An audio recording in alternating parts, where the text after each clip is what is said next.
Amis téléspectateurs, Mbote Mingi Esengwa Koyeba ete bozali belé liboso ba poste téléviseur na bino pour Rolanda émission La Voix des neutralistes ya moko na lelo na numéro na ngo sika tozali na elika ete bozali à bonne et difforme la kati ya ba fauteuil na bino pour Rolanda émission La Voix des neutralistes benga voisin ndenge tolobara kaka parce que makambo ya politique ya République démocratique du Congo et bimarape awa pela ya ba parti politique lokola ya Front de Libération Nationale du Congo nde mesana ko pesa kabino ba actualité ya parti politique pena oyo Etali République démocratique du Congo soki ko sepela na émission moko na lelo opesi merci na grande équipe technique oyo bazali ko accompagner biso na moko na lelo tomoni bongo Moussa Bea to repesa tous merci et pas moi na mboka oyo azali toujours na sima caméra azali ko assister Moussa Bea na kombo ya Adolphe Tamboy yepe azali wana pona ko sunga biso pe to koyeba repesa lisusu merci na Kennedy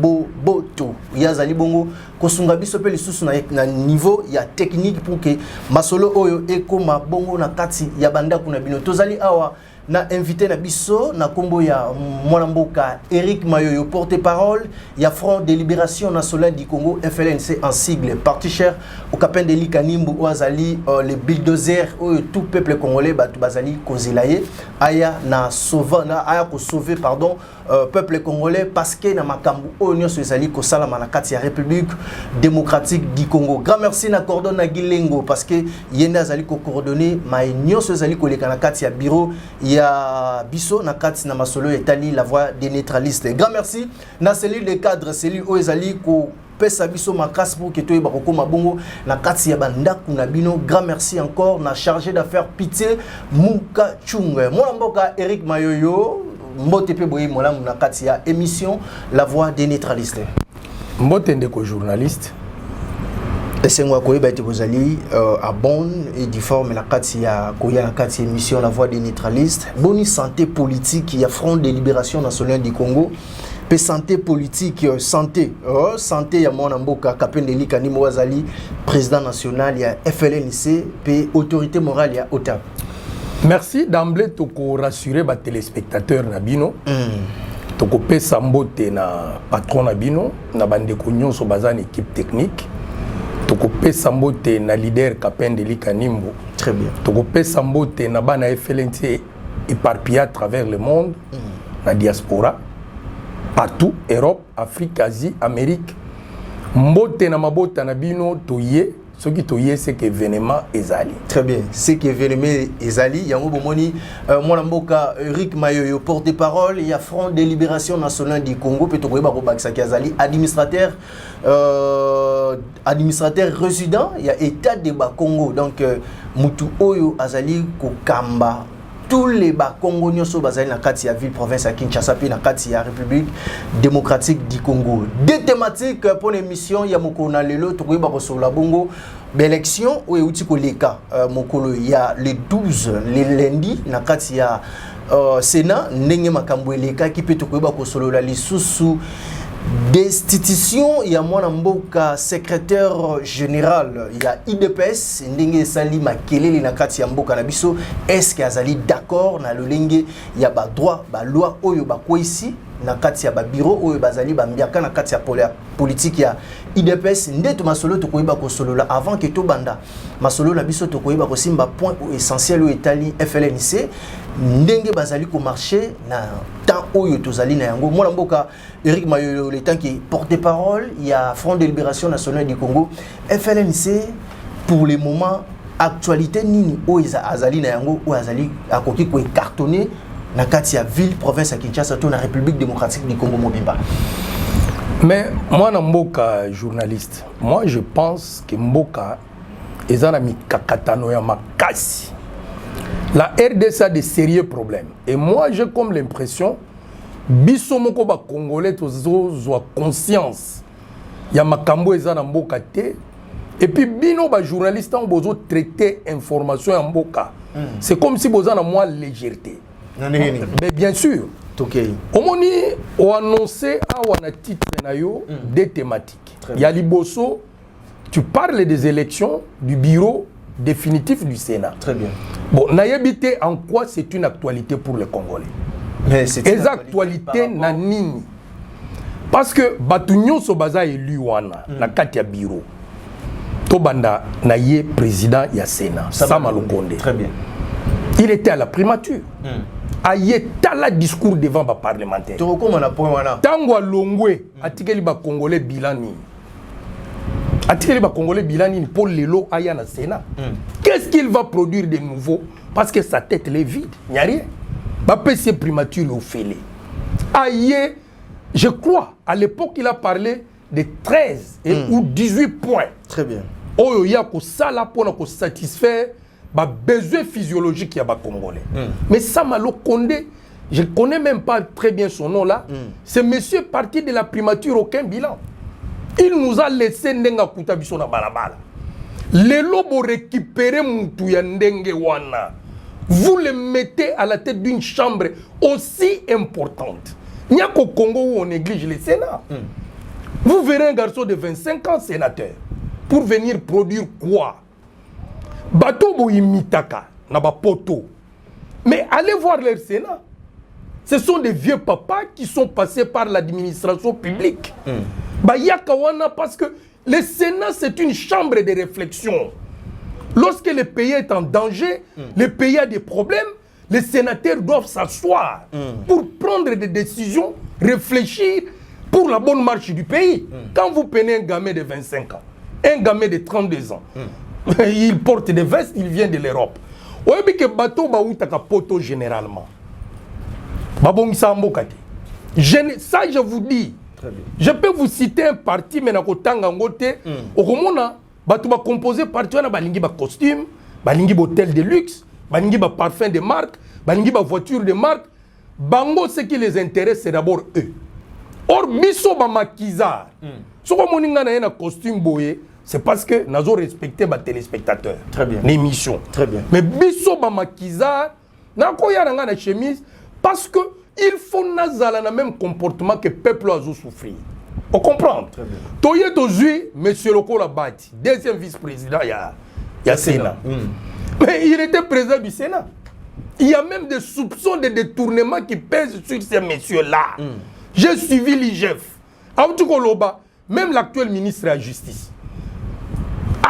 Basengi enquête sérieuse pour nous déterminer ma responsabilité. Mais à notre grande surprise, ce sont les mêmes qui reviennent. Bato bazana souffrance, il y a peuple, bozo zongi sabango. Vous vous moquez de qui, cher frère? Vous vous moquez de qui? Très bien. Et maintenant, bino ba journaliste bolimbo comme sango actualité. Ba pesa bino bon. Biso les alliés actualité politique parce que Sénat azo komona na kati ya mboka na biso parce que ils ont l'importance moko munene mais moi je voudrais nayebi que ba question eza ya bino ba journaliste. Mais pesa importance na bango. Il y a élection à bureau wana. Comme ça on peut débattre sur l'importance du bureau. Est-ce que FLNC état qui porte parole il y a Front de Libération Nationale du Congo bozali comme l'importance il y a bureau définitif il y a Sénat pour le moment. Bon, ce qui totalie vraiment situation dans laquelle se trouve notre pays. Batuka ko bazo composer dans nos bureaux baza fiabilité. Baza fiabilité. Mais je viens de te démontrer. Le président était Premier ministre. Il n'a rien produit comme bilan. Mais peut-être à quoi changer? À quoi changer comment? Parce qu'au Sénat là, Eza Azali Soussou exécutanté, qu'on a commis législateur et contrôleur du pays, à quoi changer le Roni. Dès lors que quand il était Premier ministre, Azako Linga contrôle parlementaire. Comment Moutoua Yebi ba mafia ça la gouvernement a commis président Sénat? Est-ce que toi tu as déjà vu des loups se manger? Loup aliaka ndekonaye ou nyama ya muninga daye soka kufi mais de vivants balia nakate. Et moi je ne vois pas un Sama Lukonde et initier une enquête parlementaire nazo mona ngote. Mais Azali choix président de la République, il faut mais quelque part le président aussi quelque part avec tout le respect que nous lui devons. Mais le président doit réfléchir deux fois. Yo moni réaction à ta partie na été.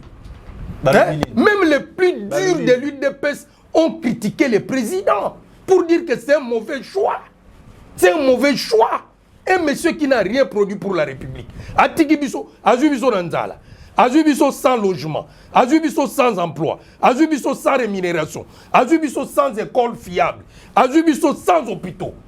Dis-moi quel est le bilan de Sama Lukonde pour qu'aujourd'hui soit président du Sénat. Mais pour vous, les FLNC. Donc, eza club ya ba mi o balingi ko se trahir te, ba yebi ba cop na bango bombanga na bombayo.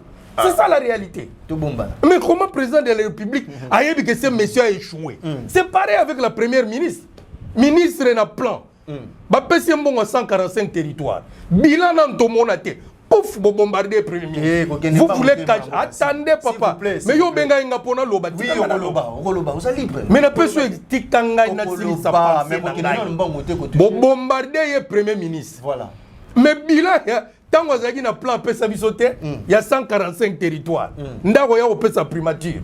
Mais moi, je pense qu'il y a une maladie dans la tête des Congolais. Est-ce que FLNC, tant qu'il porte-parole, Bozali Komuna, qui est sans Malukonde Azalaki vraiment mieux placé, il y a Kozala vraiment Nakati, il y a tête, il y a Sénat, il y a Mboka Nabiso Peuto, à Kozala successeur, il y a Bati le Pouebo. Quand il fut Premier ministre, parlons-en, combien de territoires a visité ces messieurs-là? Si ce n'est partir à Kisangani, Lubumbashi, Kinshasa et revenir. Ayebi Kayembate, Ayebi Gungute, Ayebi Feshite, Ayebi Madimbate, Ayebi Luozite. Ce qu'on a taboché dans le Sénat, ça va changer quoi, papa? À quel juste pour un contrôle parlementaire et vérifier ce qui va député, va voter qui va loi malamu et qui na nengetolobaka seconde main dans le Sénat. Il va produire quoi? Mais, pour Nabiso, politiquement, au CPI, oui, très bien. Et le bureau du Haut Conseil. Très bien. Tozala qui cause la institution est comme complète, pour tout le président de la République. Mais, au signe qui ordonnance, va publier dans le journal officiel, on dit qu'il transition. Avec la résolution, il y a conférence nationale souveraine où Kondo Papa Etienne Tshisekedi paix à son âme était champion. Mais pour boni lelo, boké ko sala d'abord élection triquée. Élection ça là 7 jours. Ba côté musu ba votaté mais kadima s'est permis le luxe. Il y a ko publier ba résultat. Lelo oyeko cha Sénat, d'accord. Au Conseil Azoya. Selon l'article. Comme attendez. Quelle constitution? Mboko ezalaka na constitution. Mboko ezalaka na constitution. Constitution wana ezalaki entente ya Joseph Kabila, Rouberoi, Jean-Pierre Bemba, omoni ba rebelle wana. Yango ba bengi yango constitution de belligérants. Biso non, nous n'avons jamais été. Nous n'avons jamais été à San City, papa. Yo mon avis sur la carte d'institution. Nous ne sommes pas des belligérants. D'ailleurs, tant que Kenda Liège, Herbazo comme la bino constitution wana. Quand nous étions Tshisekedi pays à la délégation nabiso, nous étions les seuls partis UDPS, FLNC, Toloba bo voter non pour la constitution. Mais les gens ne nous ont pas compris. Mais plus tard, Bapé Sarabiso a raison. Pourquoi? Au moni Makizar, Ndengena Lobaka, Amona Kamusika. Et puis dans Lobaka, FLN c'est un parti avant-gardiste. C'est-à-dire que si on a la Bible, tant que on va attaquer, je crois, en Israël ou quoi, une tribu là,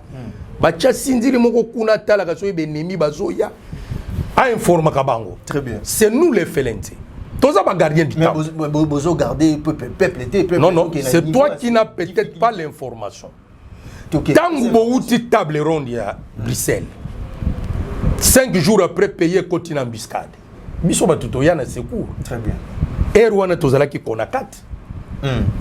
Tangu mboke côté na sécession, la rébellion mouléliste, bakizengiste basali ya bango na bagwenye, c'est nous qu'on a appelé par le gouvernement en place. Toya to check kimia na mboka to organiser des élections crédibles na mboko. Va vérifier. Tant Mobutu akangi bino en otage awa. Aboyi ko fongo la démocratie. On a fait la guerre dans ces pays en 77, guerre à 80 jours, la guerre à 6 jours. C'est comme ça que vous avez eu les premiers commissaires de Tampinga Kasenda. Boye ko élection parlementaire au Bobenga qui à l'époque commissaire du peuple. C'était grâce à nous. Makila na biso sopana.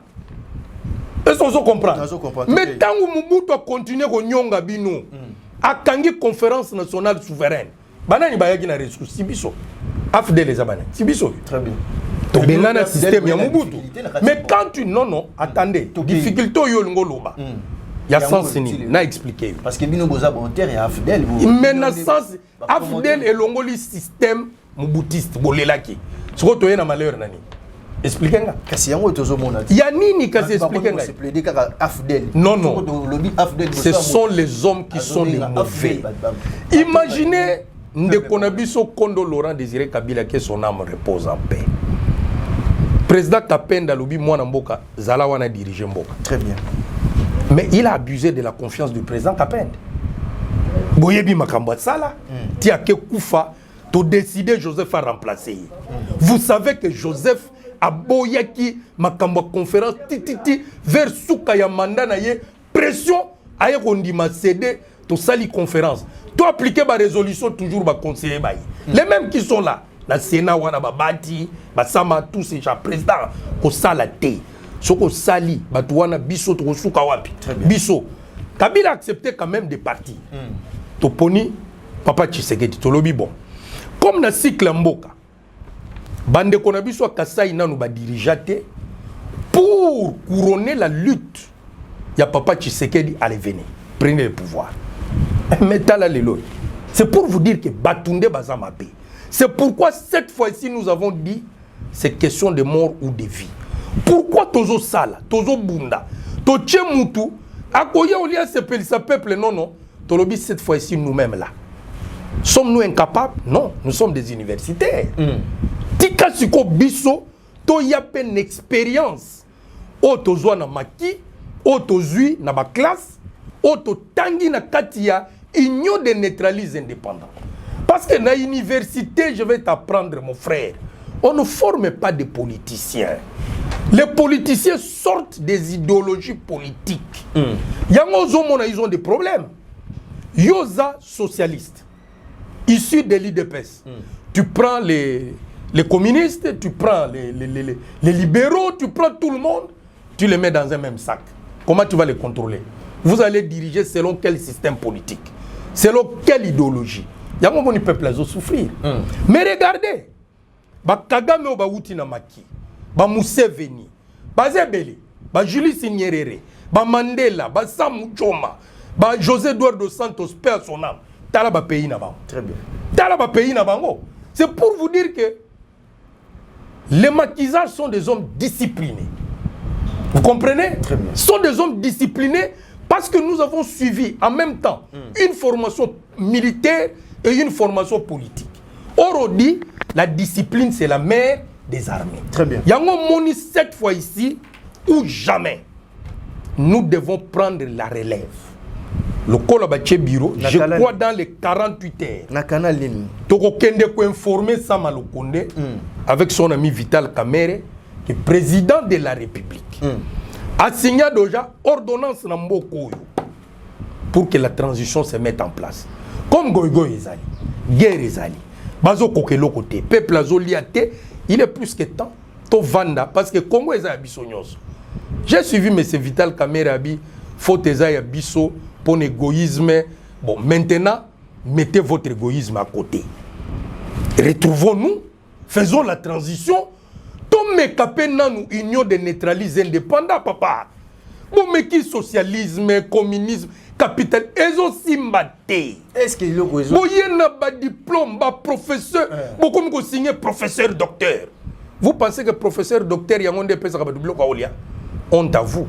Cette fois-ci, c'est la transition ou rien. Mon Mboka, système mobile, est-ce que le peuple congolais, le Lingazo Landabino, a recoupé sa confiance dans le système mobile par rapport à un système où il y a un communisme et un socialisme?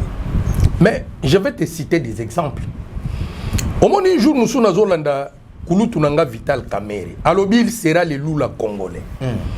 Mais Lula a apprendre union des neutralistes indépendants auprès du président Kapende d'Angola. Parce que papa Lula est fermier. Batoubaye Bagate.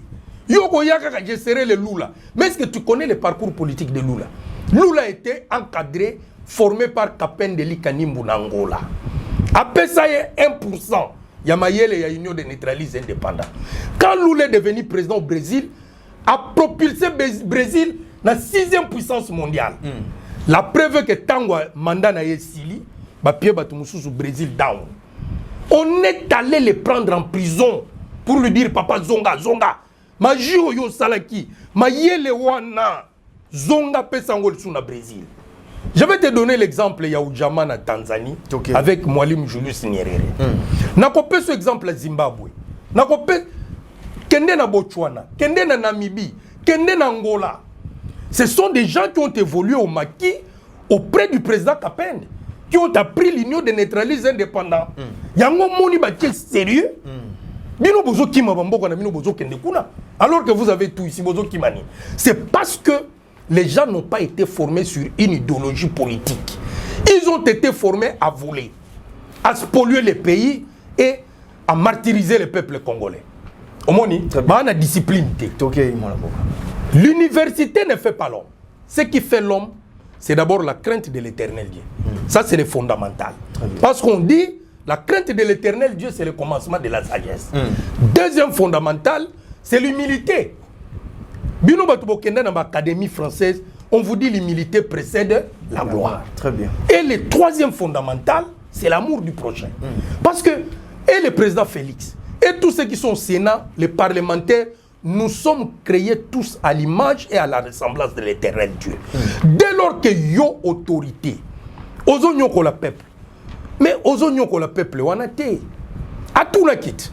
Moukolo wana na ko tuna yo, pourquoi pesa inge lambate? Pourquoi tala inga na prison te? Okoloba, oh, mais mon konzi na mona kyo, mais ne kona yo za ko nyoko la wana. C'est moi. Donc, les politiciens oublient qu'en nous gérant, ils gèrent l'image et la ressemblance de l'éternel Dieu. Très bien. Il y a un moment où ils sont dans la perdition, maye les a disoutés. Bah comme biloba loba, bisala sala, soukanango qui mouibi. Tu comprends? Et voilà. Merci, chers téléspectateurs. Et nous rappelons Bino Kiazali, porte-parole, il y a Front de Libération Nationale du Congo, administrateur, il y a État de Bakongo, Ndemoutou Tozali Kosolane, Namasola Bisso, il y a mon colonel Lelo. Mon amboka, semaine passée, le 31 juillet, tout le monde a qui président national, Kapendeli Kanimbu, a sali cérémonie, il y a clôture, il y a mois de dîmes au Bino, au Kendako dédié. Année mobile pas en Zambie. Après, tu as le sous 3 jours, il y a la matation. L'activité on a la politique et Nicolobani. Parce que nulle part ailleurs, dans la parti politique, tu as comme on a voté, mais tout le monde a na FLNC, où ils ont dit parti cher et à mon amboka Kapendeli Kanimbu. Voilà pourquoi il faut apprendre le système politique Oyo. Même Israël, Obino Bokopiaka comme modèle, il y a salut dans le monde. Et les recommandations qu'on a fait ça, nous sommes des chrétiens, n'est-ce pas? Très bien. Et alors, même l'islam peut botama, nyonso eye, islam eye après Mahomet, n'est-ce pas? Christianisme eye après Nkolo Yesu Christou. Mais ezana mibe konkolo apé ça qui déjà ba koko na biso yambo, enge bene mukili faut tambola. Alors baki na sali 12 mois. Na pesibino 11, bo sakana bo lia bo mela ndenge bolingi. Mais 7e mois de la création, botike la ngata tanzambe. Parce que zaka kana 7e mois, expérience pe yaliwa et ya. Kaye aboma le kinaye abel. Na 7e mois. Voilà. Très bien. Omoni, so ba révélation wana. Pour comprendre ba secret en kolo faut yao. Omoni, faut un FLN. Faut kota na yini système politique oyo zweli émission oyo. Donc comprendre ba secret en kolo, c'est alors qu'il va vous révéler des choses cachées. Yango mona ba David bazalaka ba roi par excellence. Ba Salomon. Yebsanga université David atanga. Salomon kaka mukolo ba wendre ye. Ayebisi nkolo pesanga ibwanya na mayele. Alo ba gineteke na comme na mbongo belé na tonga botel. Très bien. Ayebisi nkolo pesanga bwanya na mayele. Ndenge moko na ba David. Mais batanga na Sorbonne te. Ils sont devenus des rois par excellence. Parce que Bazalaki na kati ya 3 piliers on a outu koloba la crainte de l'Éternel Dieu ndepesi bango sagesse. Humilité et tomboli bango kolinga ndeko na yo ndenkolo ko révéler yo comment vous devez diriger pour être excellent. Mais tant que vous avez na magie, na franc-maçonnerie, ba câble na maboko. Mais l'intelligence sera bernée, on va vous aveugler. Même place où les a deux. Ceux qui battent so yo comme bon, on comprend. On dirait les bata. C'est parce que vous n'êtes pas avec l'Éternel Dieu. Au moins il y a avantage wana. Biso lokola tozo to samibe ko wana. Tozo respecter tata Nzambe. Yango moni tozo paraître supérieur. Or mutu to atambola na nkolo azalaka supérieur. Yo so mona bakangi président kapende plus de 3 fois. Oyoka ya beli na prison. Mais tala batuana ya magie. Soka kotika yin semaine ngai kotoyo ngai hémorroïde ngai motema abimi azu poste. Mais pourquoi kapende aller la rater? Parce que j'ai expérience. Abednego Meshach Shadrach babwa ki bango. Mais comme bazala ki na nkolo, n'est-ce pas? Daniel babwa ki na libulo bankosi. Comme bazala ki na nkolo, Joseph Tango limboli bandoto en Égypte devant Pharaon. Comme il était oué par l'Éternel, tu as vu la suite? Succès total. Donc bana Congo, tant que beaucoup tikala na ba franc-maçon. Bateau yo baza ko kende na ba lojo boyebi baza ko lataka ba câble. Bonheur na bino ko za la sûreté. Bon pesa bango ba kombo tout bolingi et ko simba te. Faites-nous confiance. FLNC. FLNC na au conseil. Vous allez voir. Na bino moko boko bando tuna. Oh. Mais loko ezala ki nango facile à faire. Oui que bateau baza na kati ya pouvoir ya ne oyo. Bah on peut balobaka boy lokola yopo na kati ya plateau na ngozali koloba boy. Ils étaient dans quel système politique? Mais l'IDP c'est Yoka, Union pour la démocratie et sociale. Mais c'était normal, baloba, et faire autre chose. C'est ce qu'on appelle en français la démagogie. Le puta. Parce que vous oubliez vite l'histoire. Bakoya koko sabino, oh voté ngai, bakoko no nyonso bakufa bakose quoi. Yango, le président vous a dit à la moindre escarmouche. Élection, ceux qui vont voter à la moindre escarmouche, encore là, il a commis une erreur. Ayeb Sabino, il va réunir les deux chambres. Ce n'est pas ce que dit la Constitution. C'est le moment. Non. Le président devait d'abord... Non, attendez. Le président a les pleins pouvoirs. Il consulte le Conseil supérieur de la défense. Il viendra au Parlement pour seulement informer. Ce n'est pas que à réunir les deux chambres, ça y autorisation. Non, papa. Très bien. Mais moi, je ne comprends pas. Ce qu'on va conseiller à président, conseiller juridique, c'est un monsieur qu'il faut arrêter. Comment vous faites dire au président des erreurs graves dans la télévision? Ou soit président Sala qui exprès, ou moi, on va quitter. Parce que pour déclarer la guerre, la Constitution dit le président prend une ordonnance. Il consulte le Conseil supérieur de la défense. Très bien. Il vient au Parlement pour informer que Ngana Zumobeko n'a pas conduit son armée to yokani tozo banda guerre. C'est fini. Il n'avait pas réunir les deux chambres, pas autorisé nani. Parce que les garants de la nation n'a ya défense Conseil supérieur ya eza président de la République. Très bien. Ce qu'on y a retourné ba député pour pas son autorisation. C'est manque de sagesse. Yango mona kana mboka. Ceux ba mikolo ba kezamba bana mikena moyi bazolamba na manzanza mais po balia na munoko balia kabo babwaki tango ba parents ba koya ba moni salité mais bano yo boyo kakate. Les Congolais n'écoutent pas. C'est exactement ça. Ils sont en train de salir la République. Ba comportement na bango ezo komisa biso ba bololé ba zoba libanda bazo sekabiso. Mais nous, on est là, on se complète. On est là, on donne des gens, des surnoms aux autorités. Bazo yemba bango na ba petits musiciens, ils distribuent de l'argent. Oh ba koki ko baxi la batu ba salaire. Au comment l'autorité na conseil. Papa, l'argent est sacré. Très bien. Toute personne qui s'amuse ba comment na servitude pénale.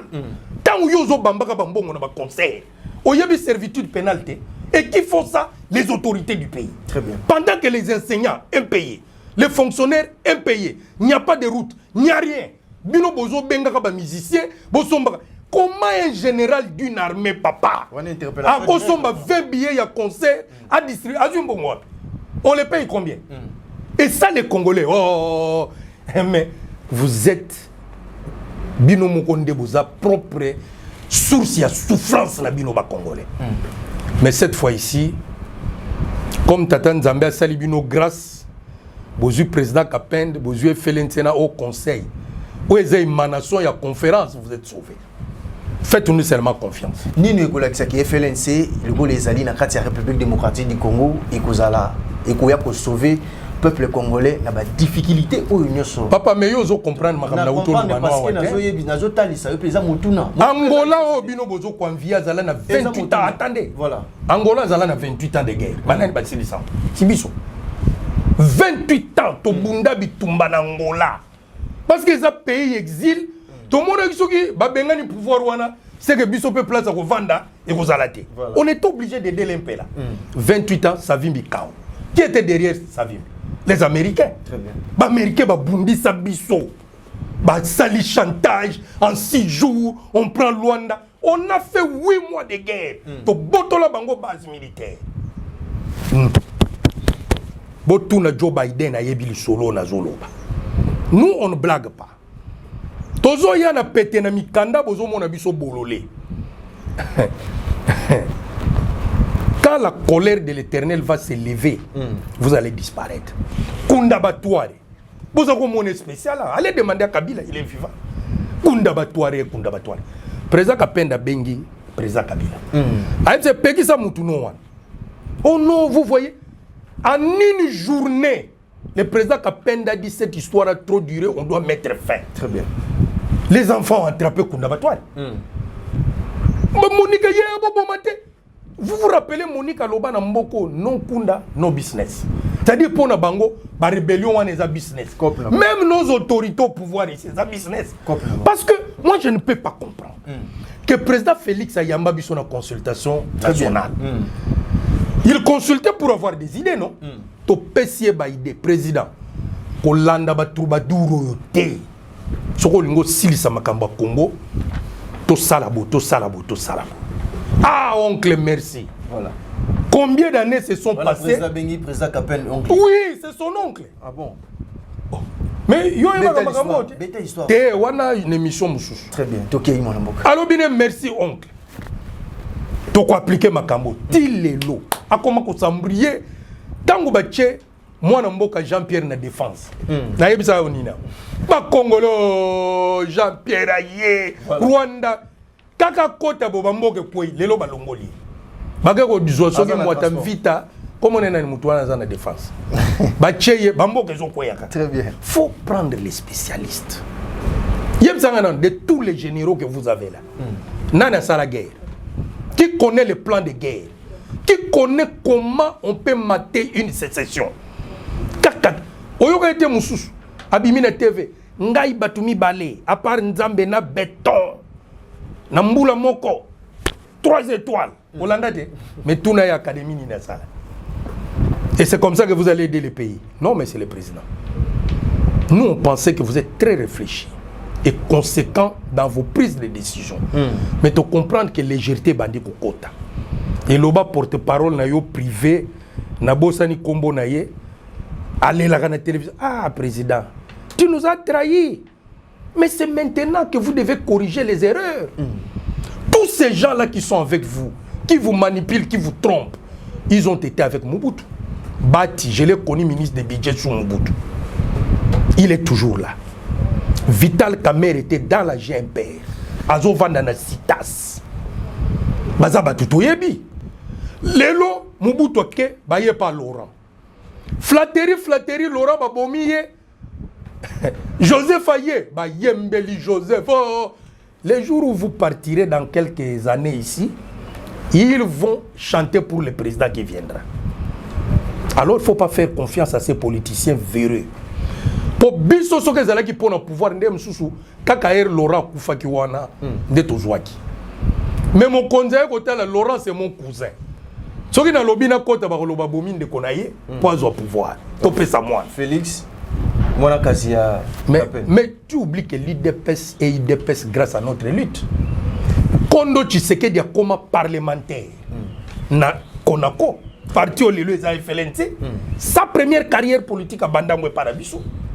IDPS est né sous le centre de la guerre et de la lutte du FLNC. C'est l'information, ça qui peut député provincial dans le FLNC. Mais je te donne l'information. Ouais. Donc nous pouvons nous revendiquer IDPS wana ya biso. Oh, notre petit-fils. Ah. Parce que botami, parce que biso to bundi. Bongo papa na bino na maman na bino, soki ba sanganité. Moi na goya, yo linga goya. Si nous on n'avait pas fait la guerre, l'IDPS ne serait pas né.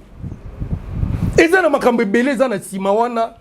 Pour raison d'État, moi je le bango na télévision. L'histoire il y a IDPS, botama IDPS bino boyebia. Mais malheureusement bao bazo diriger kuna ba yebité.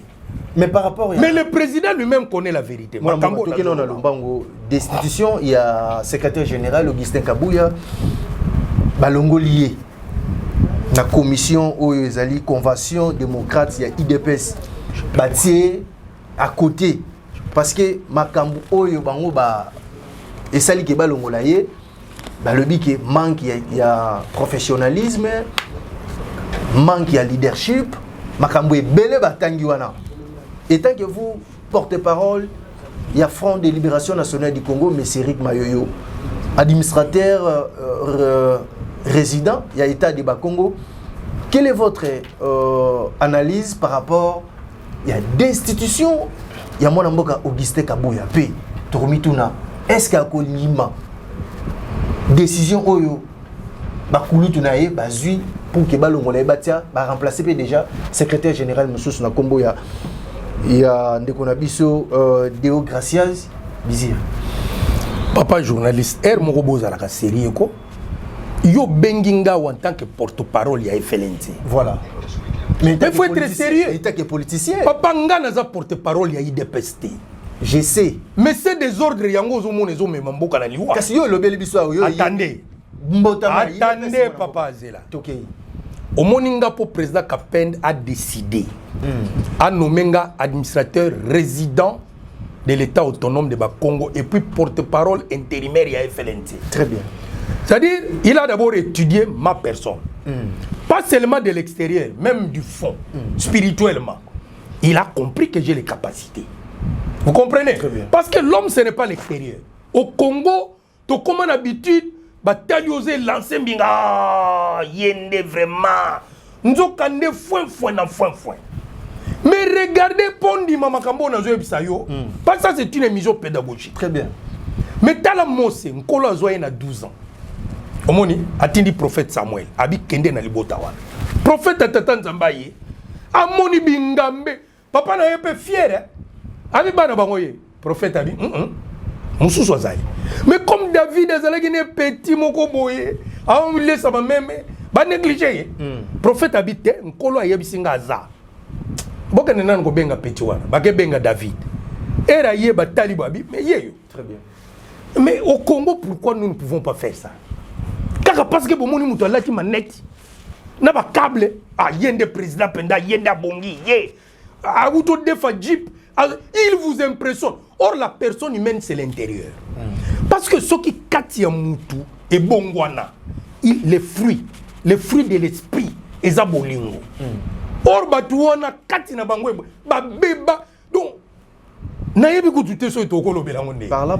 C'est pourquoi Zomona, le col a nommé la Kabatou, la Nenga Bakop. Batou n'a pas y Nenga Bakop. Ne maîtrisant rien. Ils ont des difficultés. Mais t'as la FLNC. Depuis yo, au coma qu'on coutoie, au sommet, on a un problème. Non. Parce que les leaders t'observent. D'abord, Katinayo. Oui, ça va. À Talisuko, est-ce que, à ta diplôme d'état, oui. Na kati, na libanda, na mwanchike balani, c'est bon. Mais na Congo, soko latika ka bota larios, au défi parfait, moutou tchanganan, bah ya yo, votez. Tu vois d'où vient la souffrance des Congolais. Hein? Au monique, bah tout sérieux, n'est-ce pas vendu dans le studio. Voilà. Il y a des hommes sérieux, capables qui peuvent aider ces pays. Très bien. Mais le colazo tambola na djipté. Famille zanga griffe. Nana okende kozwa. Awa na Congo ba komo kotela ba griffe ba famille. Papa na bango azalaka na. Est-ce que papa na bango azalaka député? Bon ye moko afanda ka wapi. Yo soka ministre Abimi Yamanouek. Zonga la question, moi Mboka par rapport à ça ne m'intéresse pas. Pour les FLNC, ce n'est pas une actualité. Voilà. S'ils ont des problèmes internes, pas bongisa. Très bien. Là où il y a des insuffisances, bah vanda. Pourquoi lui doit faire la résistance? Très bien. Parce qu'avant lui, il y a eu déjà plusieurs qui sont passés par là. Très bien. Ce qu'on moni mutazo nganzama. Bazolo bane longwa, abina ko kendete. C'est qu'il y a eu un profit à Zana. Merci. S'il n'y a pas de profit, voilà. na malembe. Eze loko bato kutango. Merci. Mais tu kango pe na malembe. Pourquoi tu veux que bato ba bunda kaka et loko ba pesa kiyo? Merci chers téléspectateurs, na patience Congo est un problème. Il y a Kolanda émission La Voix des Neutralistes, il y a Lelo et Komina Souka. Ce que s'appelle l'émission au PC merci na bandeko nyonso ya équipe technique ndenge bauti ko sungabiso par rapport à émission Lelo et Komabongo na kati ya banda kuna mino mona mboka Eric Mayoyo rapidement to komi presque na souka émission na biso. Ah siko. Oui, émission ici. Papa. Au lobby. Mais bon revoir peut timing émission. Voilà, peut-être parce que Congo bino makambo ezanga importance et ça la désert une heure batu ba lembi voilà makambo batu ba koyi kozwa moi mayele et de ba congolais 45 minutes 30 minutes c'est quoi ça comme histoire voilà moi mboka pesa maloba suka pote katoka bwana maloba suka ekoya mukolo na okufa voilà mais pour l'instant et loko liboso to sengi na ba congolais bo mitala 64 ans après ozaka na ndako famille ozobota na lupango famille ozolala na salon musala ezate okomi na ba difficulté olataka kaka lipapa na poko sokoli oke oluki batu na babara mon cher sombelanga ta bière moko est-ce que viwa nezo plaire bino ba congolais alors que nous avons toutes les potentialités autokoki ko créer misala na mboko. Je vais te donner un petit exemple. Dans la superficie à RDC, 2 345 km². On a une armée de 100 000 militaires. Mais nous pouvons faire une armée de 50 millions de militaires pour défendre notre patrie. Ce que tu as 50 millions, est-ce qu'il y aura encore des couloirs? C'est parce que vous n'avez pas d'idée. L'Éternel ne marche pas avec vous. Mais Laurent Désiré Kabila a donné $100 ici. Voilà. Au moment où il y a une armée, les jeunes ont mis pesi pour défendre le pays et ils ont $100. Mais Laurent, est-ce qu'il y a qui Harry Potter passe à la magie après ça $100? Merci mon amour. Biso moko tozalaka na base de souffrance na biso. Kabila yao 2006 élection. Raïs batu bakufa. 2011 élection batu bakufi. Et là ils ont changé. 2018 wana kutu camouflage moko na monde nanu salamati. Élection et puis biso alternance. Oh, alternance. Rapidement en 2023. Dans la place to komi na pas 2023. Nabino bozala ki ko croire na chef de l'État. Bino bato famille politique na ye. Bobandi ko critiquer président à la télévision. C'est pour vous dire que Mayele na bino souki. Mais il y a une solution. Parce que place Mayele ya mutu soukaka, ya nkolo soukaka te. Mayele ya sikoyo ezali ba résolution au conseil ou outa na conférence nationale souveraine. C'est le meilleur forum. Très bien. O tata nzamba pesa ki biso ba congolais tous lobana, total en face et produire résultat. Ba appliquer ngo Mobutu alingiti. Mais lelo to lobi to tiki manduki. Parce que pouvoir ya kozoka na manduki et aboutisaka toujours na ba désordre. To yé to réfléchir. Mais bazo mon abiso bololé. Merci. Alors que nous détenons les secrets. Merci. Boya sima au conseil, to soutenir le président Kapen et longo na président Félix. Merci. Loko la bandi ko zwa conscience, to bongisa mboka na biso, to kende liboso. Congo c'est pour nous tous. Merci. Congo eza ya biso nyonso. Merci moi. To fanda to bongisa, mutu na mutu se retrouver. Parce que TV Zalingonga tokobinga mino prochainement. Ba mitema mabe. Boya kolobela makambo. Po makambo buzoba. Tokutani na Zalingoya. À la prochaine. Avant que